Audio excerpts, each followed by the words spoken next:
On the day, I believe it's on the day that you performed the first ordinations, you gave a talk outlining some thoughts that you had for the future development of the order.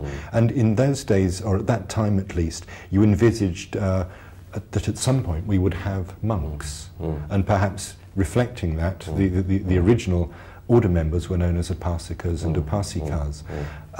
What made you start to veer away from that blueprint towards the system that we now have?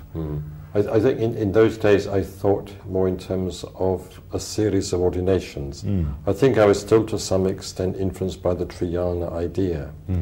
But I think eventually I saw that the whole idea of a series of ordinations was not really compatible with the idea of going for refuge.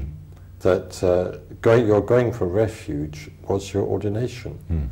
And once you had gone for refuge, there could not be any higher ordination than that. And the Bodhisattva ordination, of course, I, in a sense, incorporated into what is now the Dharmachari ordination, inasmuch as the arising of the bodhicitta was seen as the altruistic dimension of the act of going for refuge itself.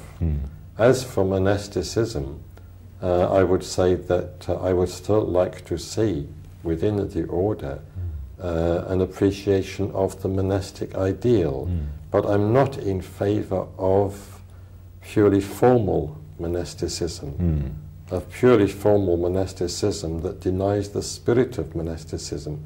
And I've seen so much of that formal monasticism in the East, and I don't want to see that in the West.